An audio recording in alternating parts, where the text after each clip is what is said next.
you, but I get so excited when we have a choir because it sounds so good. Thank you. Welcome, welcome, welcome. I'm Reverend Karen Brammer. Absolutely honored to serve as the minister of this Unitarian Universalist congregation. And I want to welcome you all to this congregation today, whether you've been here just today for the first time or you've been here 500 times, welcome. And also whether this is an easy approach for you to be in a sanctuary because you're familiar and comfortable, or because it's new, it's a little less comfortable, you are so welcome. We also want to say to you, whoever you are, wherever you've been, wherever your journey has taken you, you are welcome to be here, right here, as who you are. Whatever your beliefs are and are not, you're welcome as your authentic selves. And there are some announcements that I would like to share with you. I'm only going to share two, and then Jeff is going to share the rest of them. The coffee hour hosts didn't get into the order of service, and that's Kim Bywater and Jack Pendrak, wherever you are. They're probably still, there you are, they're everywhere. And we didn't have people to greet who signed up, but I'm guessing that we had people greeting. Who are you? Who was greeting this morning? Ken was greeting. Thank you, Ken. And so it's an important ministry, welcoming people as they come in. So thank you, Ken, for doing that. And if you're feeling inclined to welcome folks as they arrive, please sign up. And Glenn, did you do some greeting? Oh, there you are. Awesome. You got outed. All right. So I'm going to invite Jeff now to come and do the rest of our announcements. Good morning, I'm Jeff Chard. Annual meeting today follows this service. After you get your cookies and adult refreshments, we get to hear the recap of what happened in the past year. Get to hear from some of your favorite people, Karen and Melissa and El Presidente John and Jerry Reed. And most importantly, we're going to vote on the budget and board members. We got to have a quorum. You got to come and vote. If you don't, Donald Trump might cut our budget and he might end up on the board. So please stay for that annual meeting. I have a new mission in life. I heard, I was at the service, the inclusion service last week. Jennifer Bollinger spoke about her brother Olaf, who was a victim of the HIV/AIDS travesty in the 80s and 90s, and Jennifer had her book. And in fact, a lot of people picked up a book, and Jennifer doesn't have any more books. Nonetheless, my mission in life now is to get all of humanity to read this book. I realize I may come up short, but Amazon.com is going to help me, or Barnes & Noble. So it's A Song for Olaf. I got it last week, and I read it, and didn't go to sleep until I was done. It's a fantastic book. Jennifer's own daughter, Sarah Miller, who's with us, is mentioned in the book. She'd probably autograph it for you. There's a movie about our collective future, which depends on our kinship with Mother Earth. That's Wednesday. The name of the movie is Eternal Song. It's Wednesday at 6 p.m. right here. Don't take my word for it. There's a trailer online, and that link is in the newsletter, which you all got and read, right? It's not too late. It doesn't go away. Things coming up. No Kings Nationwide Day of Defiance this Saturday. 3 places where you can defy and participate. Parkway and Genesee Street here in Utica, Fort Stanwix, and 321 East Albany Street, Herkimer.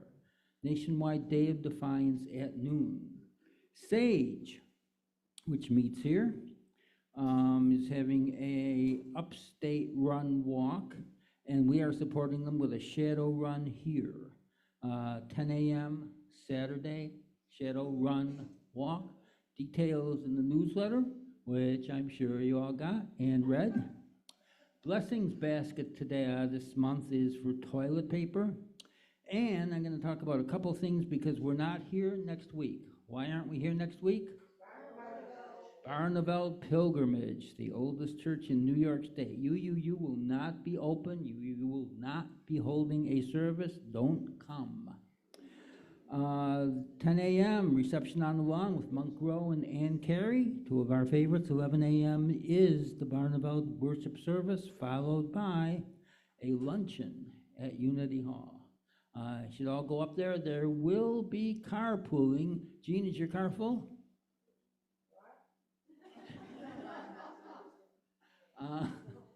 Okay. If you need a ride up to Barneveld, see me. And okay, Jean's car is full. Fine. If you need a ride, see me.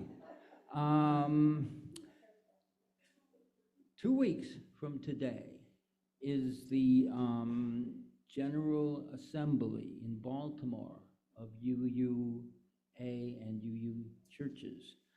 We will stream that service on our large screen. Because it starts at 11, we will have hospitality here at 10:30, and our own Reverend Karen will start things off. So hospitality and Karen at 10:30, streaming service on our large screen at 11. That's everything I got. Bye.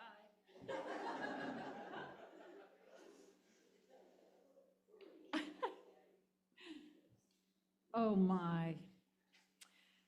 Well, in our Unitarian Universalist faith tradition, it is the congregations who call the minister. It is not a higher authority. It is the congregations must vote on whether or not to call a minister, and the congregations train our ministers in addition to our association of ministers. And a stole is a representation of the call of what the congregation is inviting the minister to, and a reminder for all of us who say yes to ministry, who we're responsible to, and what we carry as far as the awareness of tradition goes, and what we're going to serve. And this is a stole that I made for myself when my ministry began.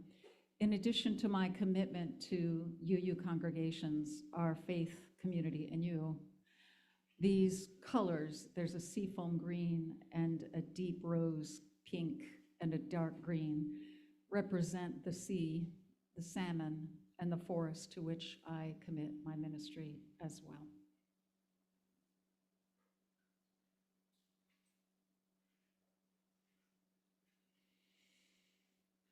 I'm going to invite Letty to come forward and Deb to light the chalice. Thank you, Letty. Do we have a microphone? I'm sorry. Yep,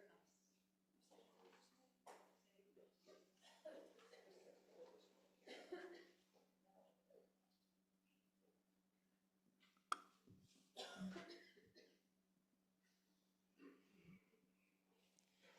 As we light the chalice, let's hear the words from Mark Morrison Reed, which you can read along with number 580 in the hymnal.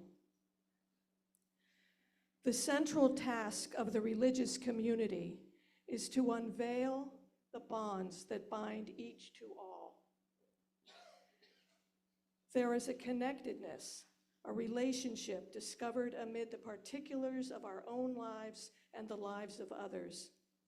Once felt, it inspires us to act for justice. It is the church that assures us that we are not struggling for justice on our own, but as members of a larger community. The religious community is essential, for alone our vision is too narrow to see all that must be seen, and our strength is too limited to do all that must be done. Together, our vision widens and our strength is renewed.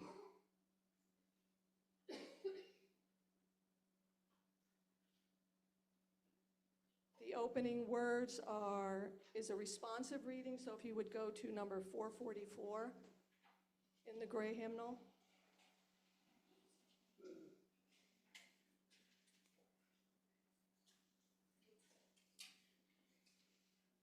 This house is for the ingathering of nature and human nature.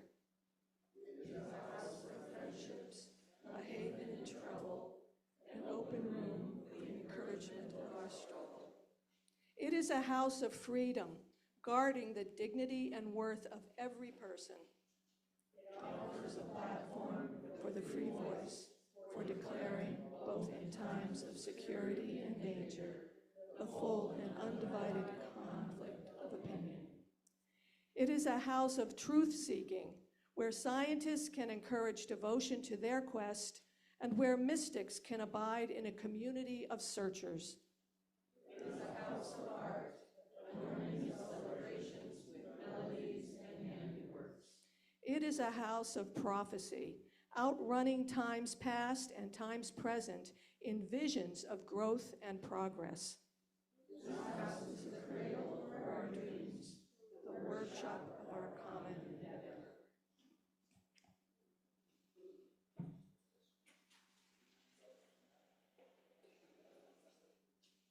We can join together in singing hymn number 346. Come sing a song with me. There's an earworm that's great. Stick with you all day. Please rise as you're able and bow your spirit.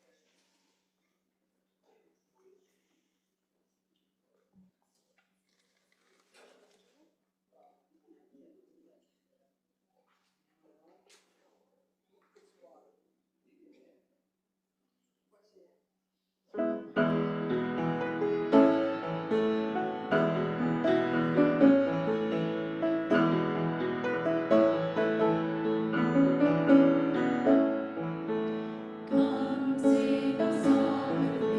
Come sing a song with me. Come sing a song with me, that I might know your mind. And I'll bring you home when hope is hard to find. And I'll bring a song of love when rose in the winter time. Come dream a dream with me. Come dream a dream with me. Come dream a dream with me, that I might know your mind. And I'll bring you home when hope is hard to find. And I'll bring a song of love when rose in the winter time. Come walk in rain with me. Come walk in rain with me. Come walk in rain with me, that I might know your mind. And I'll bring you home when hope is hard to find. And I'll bring a song of love when rose in the winter time. Come share a rose with me. Come share a rose with me. Come share a rose with me, that I might know your mind. And I'll bring you home when hope is hard to find. And I'll bring a song of love that rose in the winter time. Thank you. Please be seated.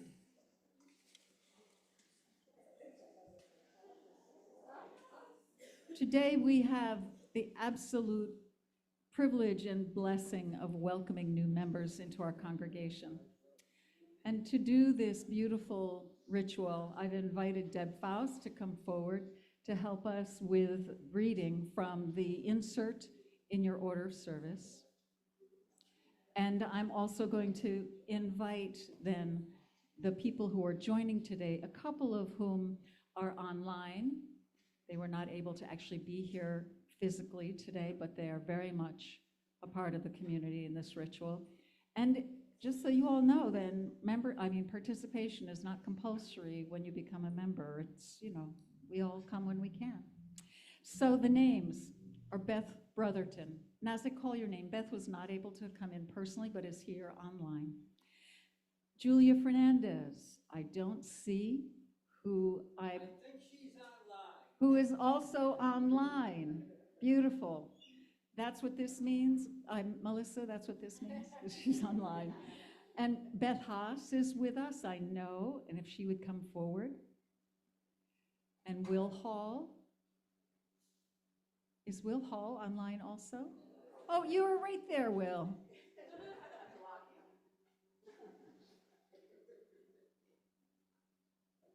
I know Lisa Mostraco is also joining, but not able to be here in person. And Michaela Parker and Dee Dee Roy. Deb, would you lead us in reading together? We're going to read first.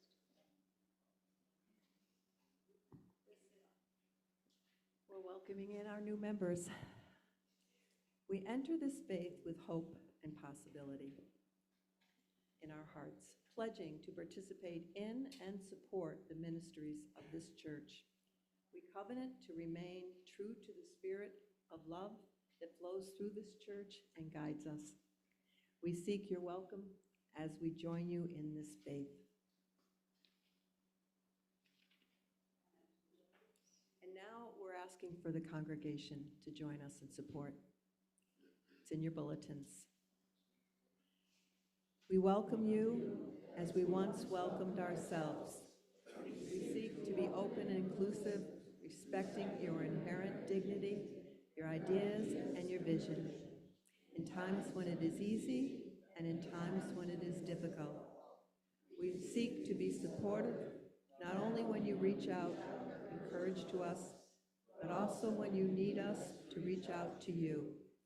In return, we ask that you recognize our humanity. We will not always live up to our ideals, and when we fall short, we invite you to stay in relationship with us and help us move more fully alive the spirit of love. We welcome you as an equal member of this congregation, of this faith, and of our shared spiritual journey.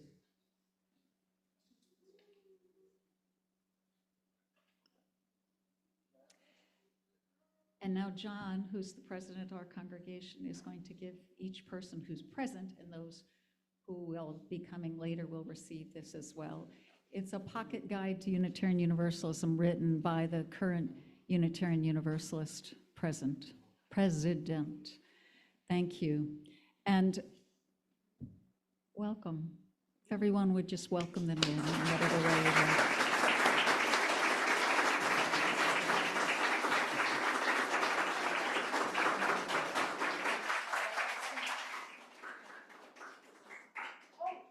Yep, hang on, Will. That was my fault, I'm sorry. You told me to sit. No, I think getting the signing is good. Come on up, Mary. Okay. I better get a picture of it. Go ahead. I want you in there too. Of course. Okay, go ahead and start the signing process. Okay, well, you are. You saying right up here, right above your knee. Okay.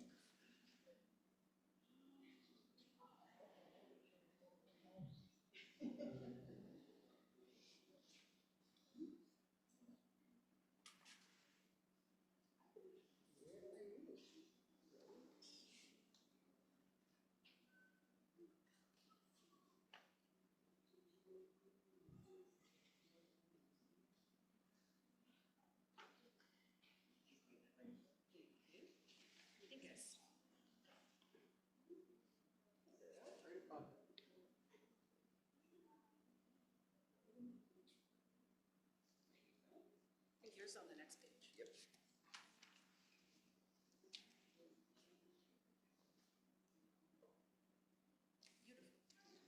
Beautiful. Tiniest signature ever. Okay. One with everybody. Perfect. Thank you.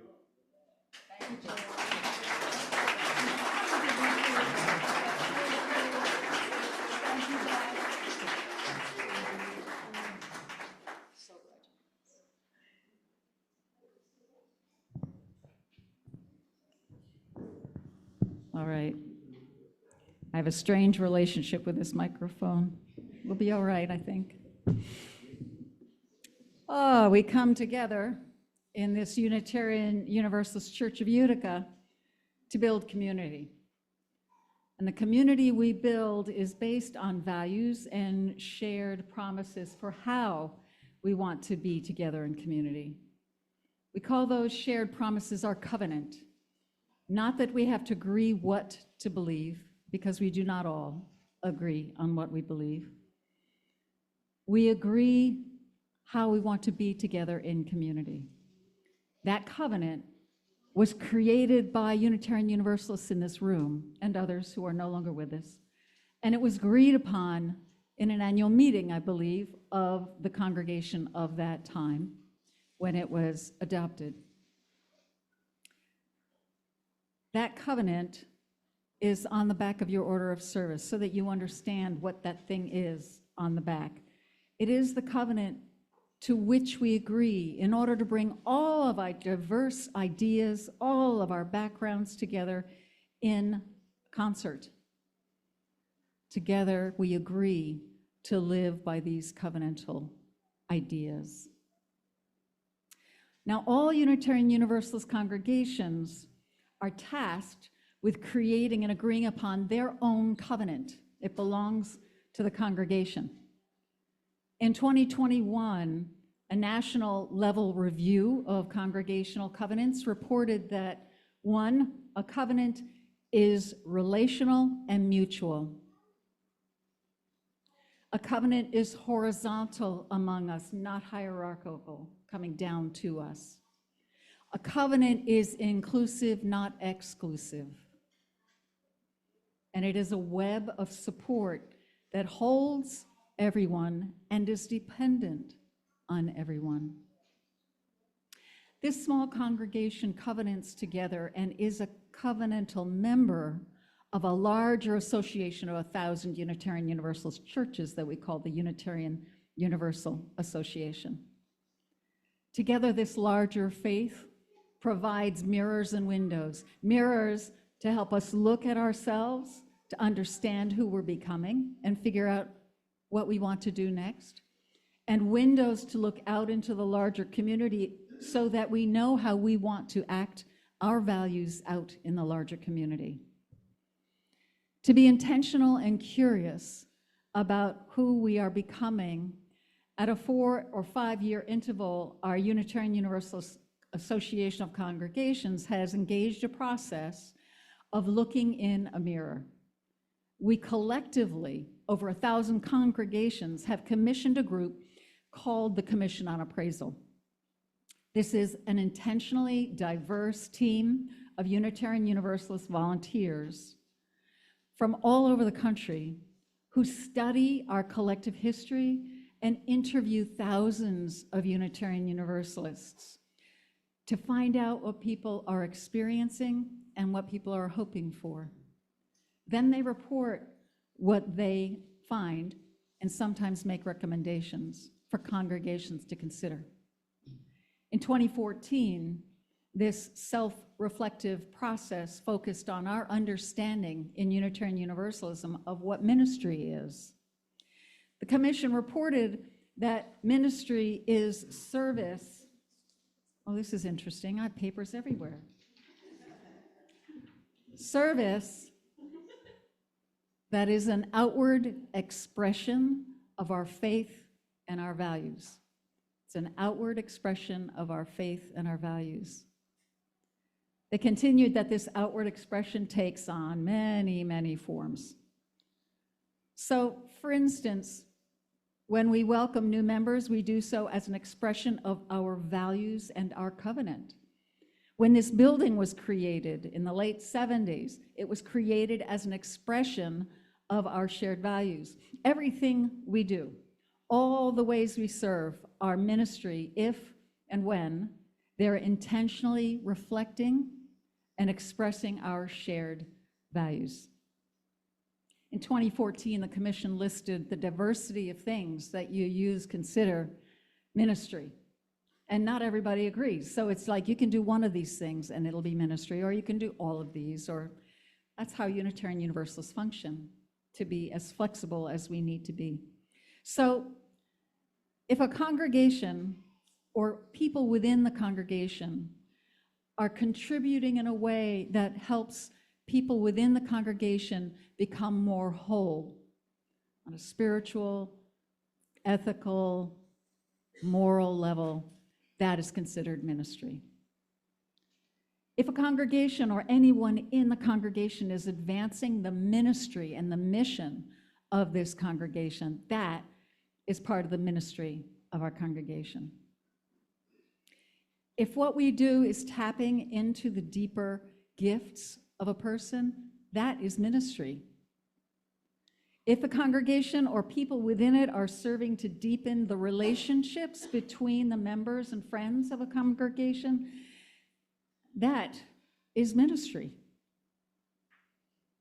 If we're deepening an individual or community in their values, practicing them, exploring them, reevaluating them, that is ministry.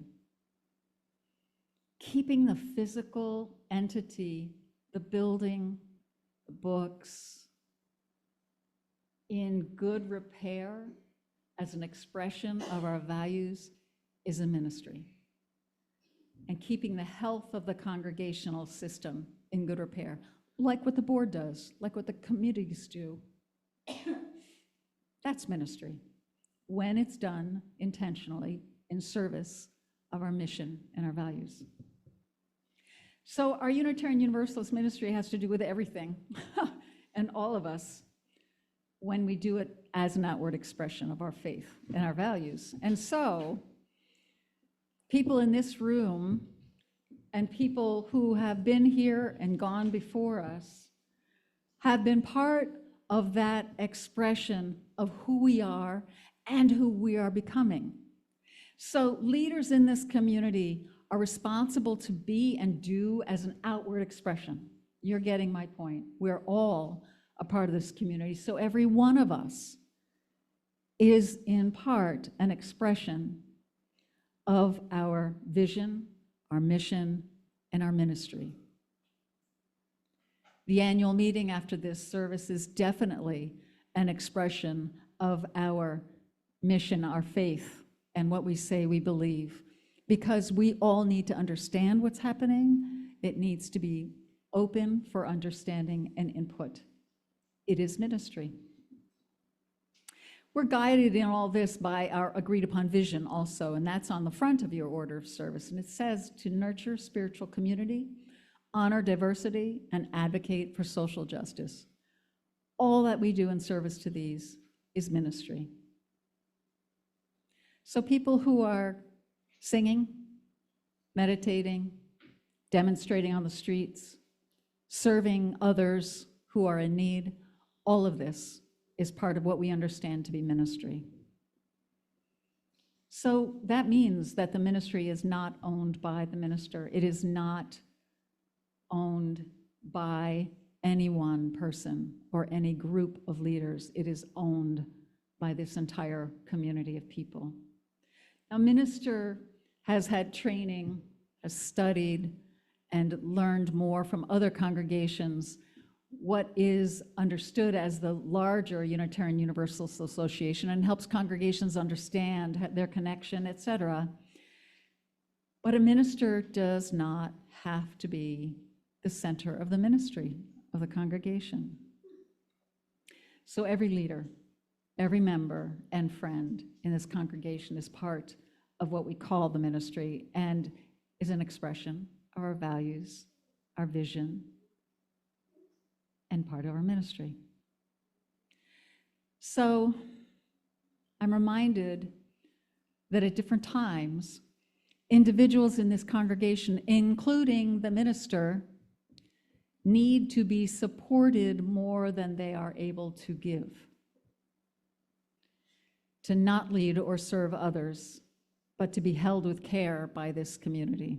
Every single one of us comes into that moment in our lives when we are not able to give in the way we had hoped we'd be able to give, and instead we need to be held in community.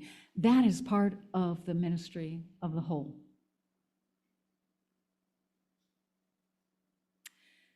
And so, to be part of this community and its ministry, one needs simply to be who we are as genuinely as possible, and to return again and again to our covenant, the promise of how we hope to be together.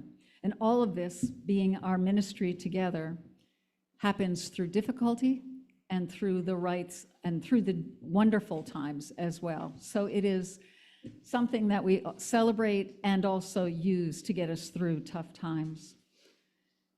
Your minister really needs support today. I'll tell you. I know you are, Mary. When I forget the offering, people will remind me. When I forget the choir, people will remind me. It's all good. It's all very good. Thank goodness. And so there's I'm paraphrasing a statement that was made by E.B. White, who was the children's book author. Charlotte's Web was one of the books. There's another one that you all know, Stuart Little. E.B. White said, every morning is a decision about how to save the world and savor the world. How to save and how to savor. And so this complex dance we do of saving and savoring and celebrating our beautiful community and the world in which we live is one that requires all of us. Naomi Penniman is a Black woman, a farmer, an artist. There's a poster of hers in the back. When you go have coffee, you can look at it. She is, in her own description, a freedom-forging futurist rooted in her ancestors' brilliance. And you'll see that that's an image of one of her ancestors braiding a seed into her hair as she was being taken into slavery and not knowing where she was going. But she brought seeds to be able to feed her family and her community wherever she ended up. So Naomi Penniman has written this. When Hurricane Katrina slammed into the Gulf Coast, almost everything lost its footing. But amidst the whipping winds and surging water, the oak tree held its ground. How? Instead of digging its roots deep and solitary into the earth, the oak tree grows its roots wide and interlocks with each other, with other oak trees in the surrounding area. Together, they're able to sustain their strength. So a core part of our ministry together is about interconnection. Interconnection can guide and carry individuals and groups through traumatic change, as well as beautiful growth. Our particular community of Unitarian Universalists and friends is community that chooses to grow our roots like the oak, wide and interconnected, interlocking, connecting with each other, strongly connected, guided by our authenticity together, guided by our values and our covenant that helps make us meaning in this life. One of the things that a professional minister carries in most congregations is the role of officiating rites of passage. And you know these as funerals or celebrations of life. You know these as weddings, as dedications of children, as moments in the community when there is tragedy, where we need to come together to honor what has happened and to find hope together again. Ministers have those roles, and we are trained for those things. Our particular community of Unitarian Universalists will find that I'm gone the end of June because I'm retiring. But you have now 4 members of our congregation who are going to be ritually commissioned today to carry out the role of rites of passage in the minister's absence, and when a minister comes, in collaboration with a minister. So commissioning is a community ritual that calls a person to a task and authorizes them to serve on behalf of the whole. We do that today with these 4 people who are well suited and prepared. Kim Bywater, Deb Faust, Letty Umidi, and Bob Umidi have agreed to serve you in the role of lay associates for rites of passage. Especially during this absence of a professional minister, these 4 will be available to support you as individuals and as a community to stand with you on thresholds of change with covenantal intention and care. And so today we commission them. If you would come forward, so this is Kim Bywater, Deb Faust, Letty Umidi, Bob Umidi. I'm inviting each of them to say something about why they said yes to this as I invited them. And then we will respond to their commitment by reading together from our order of service. Who's ready?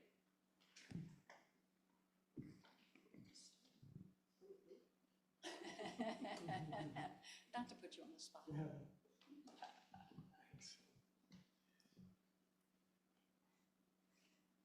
When Letty and I first came to the church a few years ago, it struck us right away that not only did you have a wonderful pastor in Karen, Reverend Karen, but that so many people in the congregation were doing ministry, that you were bringing your passion and your talents, your gifts to the ministry of the church and to help each other and to help the larger world. And this was a sign to us, this is a vital church, a healthy church.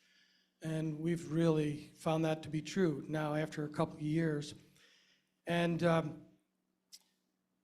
the invitation to join with a team of folks in a specialized ministry for rites of passage was really a gift and an opportunity that I appreciate. I realize that, you know, in my own life and in the life of religious communities and other communities in general, rituals and practices, services and so forth can help people to mark transitions that are profound in their lives, to celebrate the social ties we have together, and to build memories on which we can be stronger in the future as we share those memories. And so I'm really honored to be part of this team, Deb, Kim, and Letty, and I know we all approach it with that feeling, and we will seek to fulfill the ministry as to the best of our abilities with energy, intelligence, imagination, and love. I'm done. There's nothing else I can add to that. That was echo. Ditto.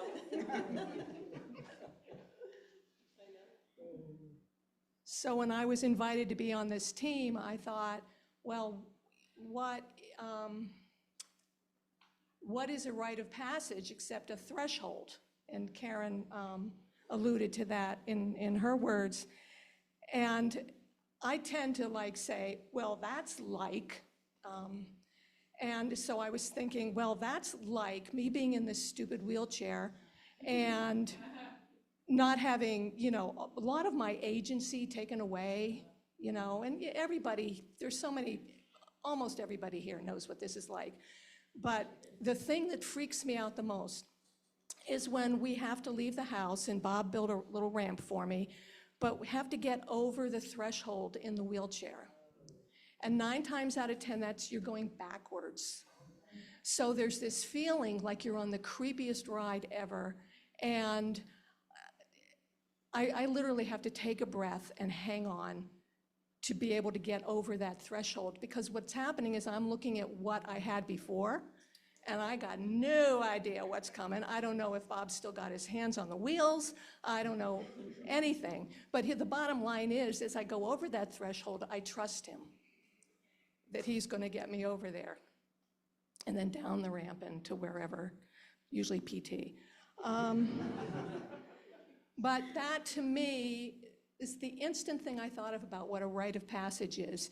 You're looking behind you and saying, this is what I had. I was a child. I was a person without an established partner. I was alive.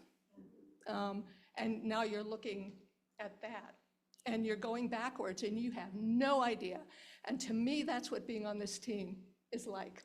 It's that we're going to be sharing together with each other how to navigate those thresholds and how to help everybody else, not everybody, help each other navigate the thresholds, because this alone is a kind of a threshold. So that's, to me, what the deep honor is, that I might be considered to be one of those trusted people that's going to get you over there. Oh, thank you so much, Letty. That's amazing. I know. I wrote something small because I'm a little nervous. This is a big responsibility, I think. So I wrote, in honoring shared ministry, I'm practicing the values of Unitarian Universalism through the collective congregational offerings of ceremonial practices that mark life change. Transitions are a time full of questions about the unknown that's coming. Be it a new baby dedication when parents are asking the congregation for support, or a couple who's letting go of the status of being single and joining in partnership with one another, or the transition of a loved one's passing. Transitions ask us to change in new ways and in new directions. I have sat with myself and others going through different life transitions, and I am honored to be in shared ministry here at UU Utica. Thank you. When Reverend Karen asked us all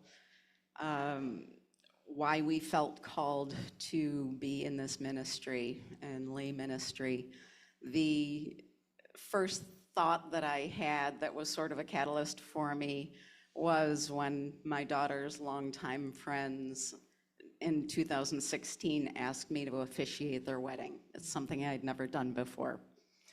And those two lovely people are Dee Dee and Michaela, who are our newest members today. And it just floored me.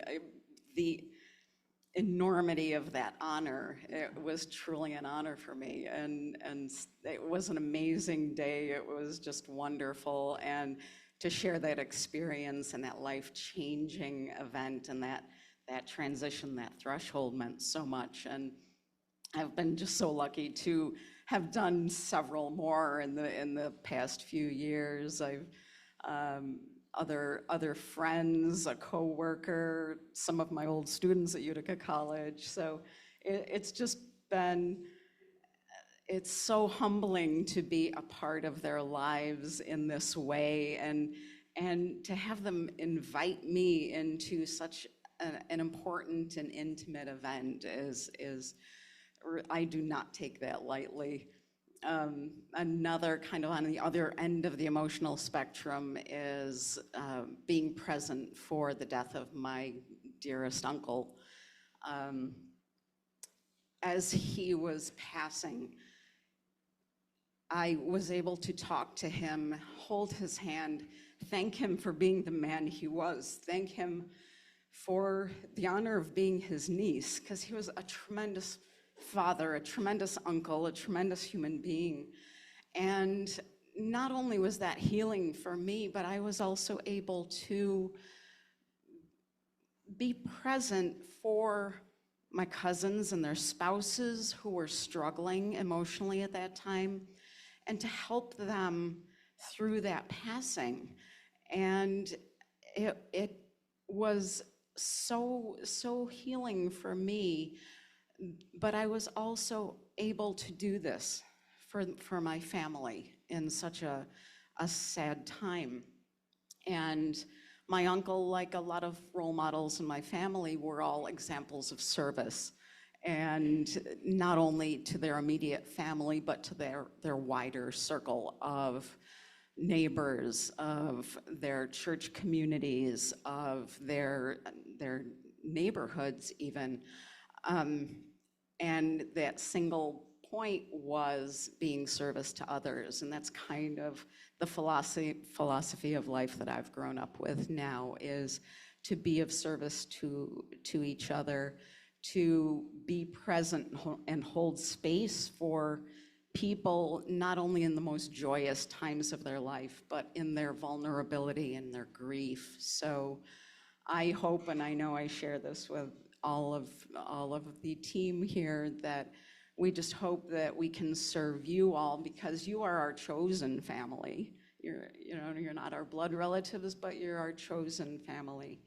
And we want to love and support and serve you with love and compassion and grace.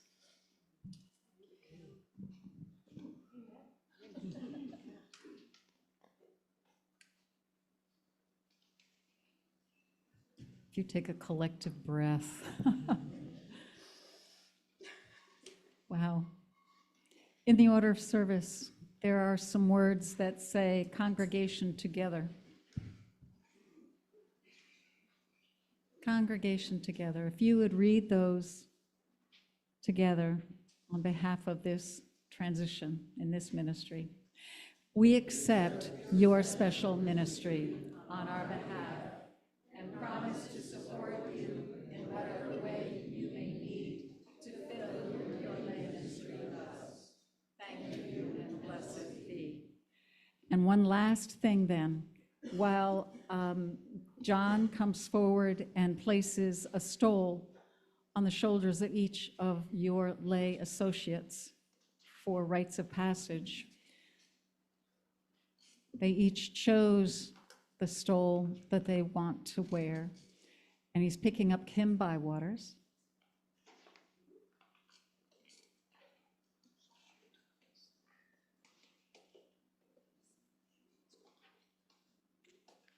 And then Deb Faust.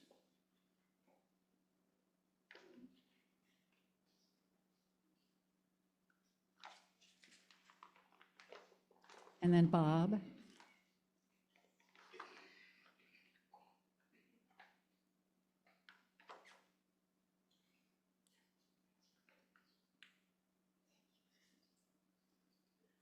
And then Letty.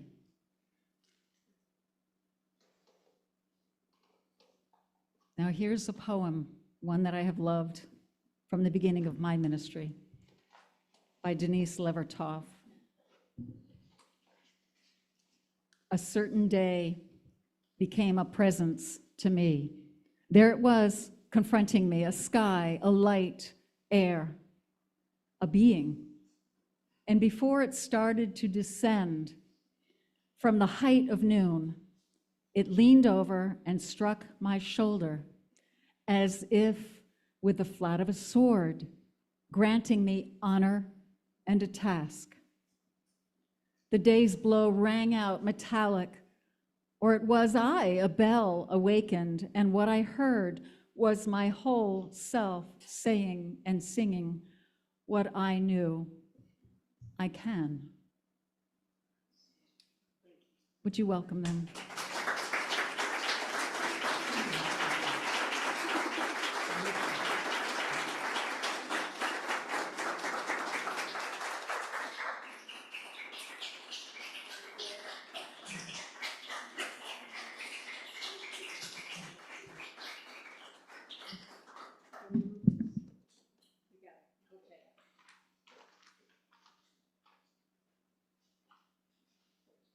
Jeff has too often had the job of reminding me that we're going way over time. So I want to assure you, Jeff, that I know we're going to go over time today, but not by a lot. So everybody take another breath, and if you need to stand, that's okay, or do a little yoga in your chair, that's all right too. But here is a song, a hymn, that is often sung for a new minister or a new ministry. It's in the gray hymnal. It's called Wake Now My Senses on 298. And we are singing all of the verses because I said so.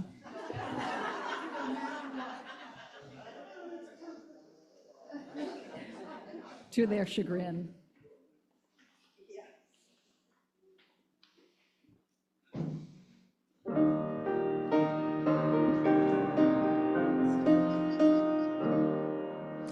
Wake now my senses and hear the earth call. Feel the deep power of being in all.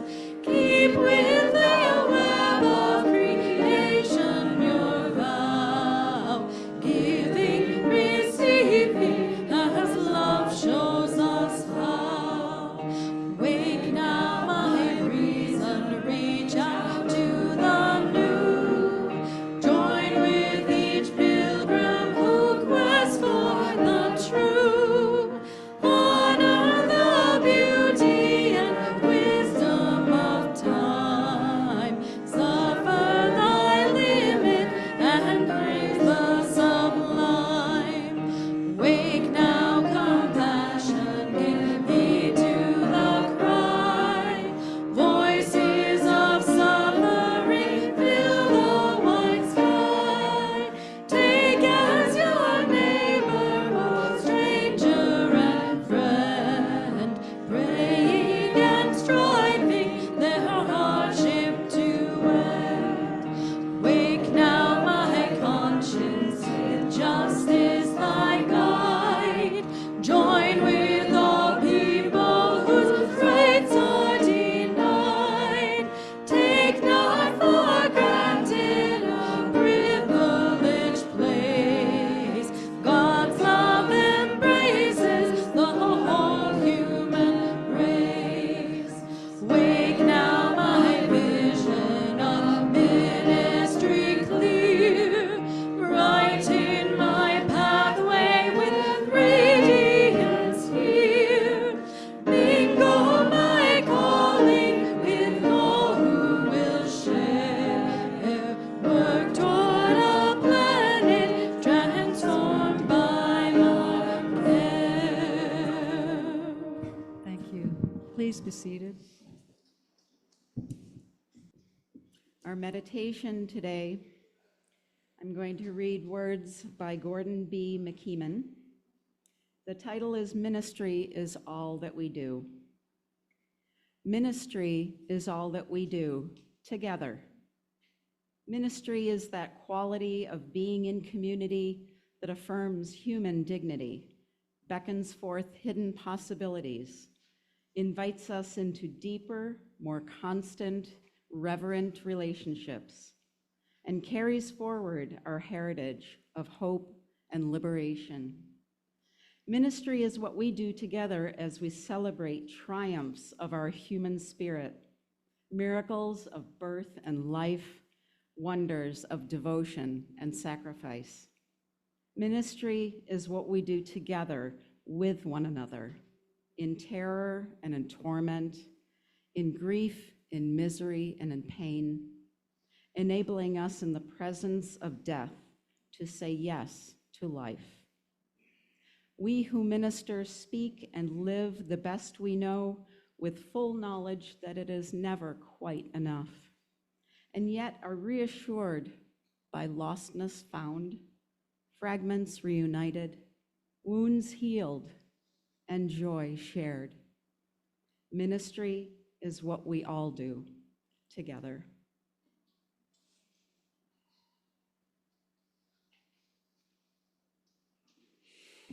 Adrienne Marie Brown is a Black activist and person who has been my mentor.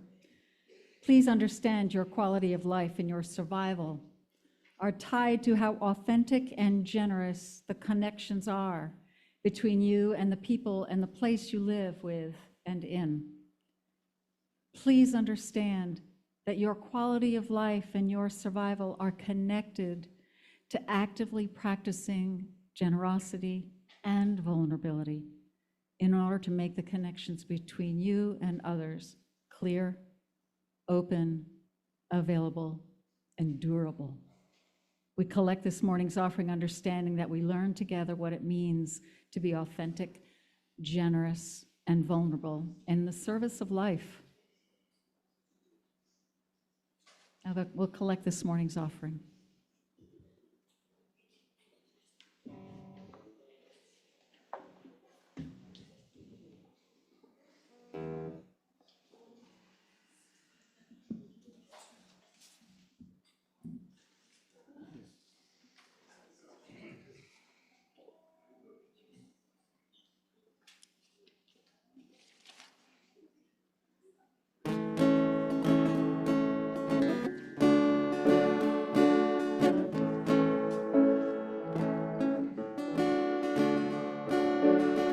I am resilient. I trust the movement. I negate the chaos. Uplift the negative. I'll show up at the table again and again and again. I'll close my mouth and learn to listen. Whoa, whoa, whoa, whoa, whoa, whoa.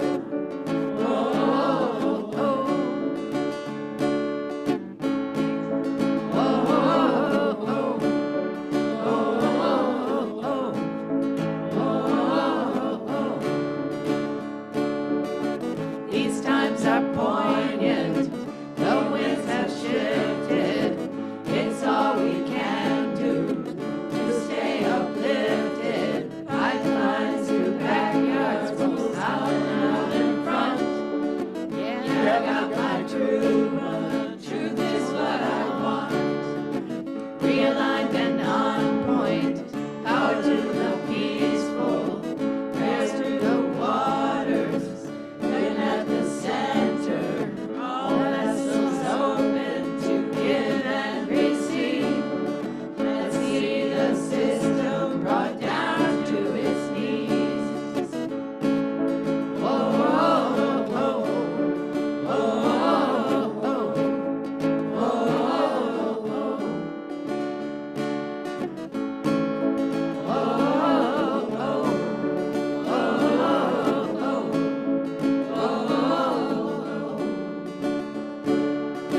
I'm made of thunder, I'm made of lightning, I'm made of dirt, yeah, made of the fun things.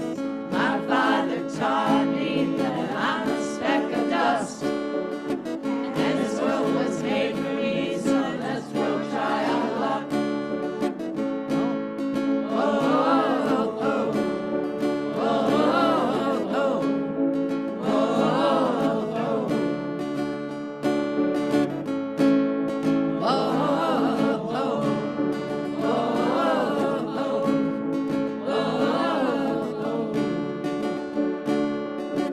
I am resilient. I trust the movement. I negate the chaos.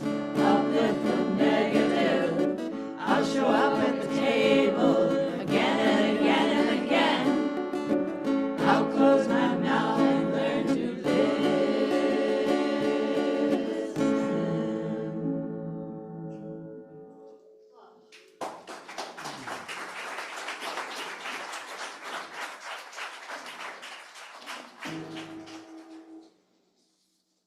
Oh my.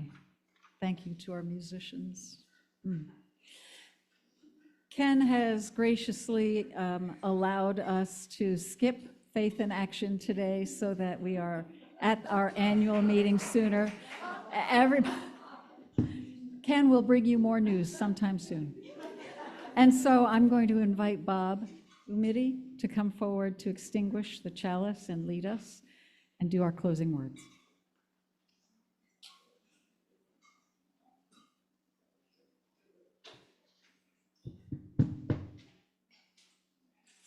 let's read together these words for extinguishing the chalice. We extinguish this flame, but not the light of truth.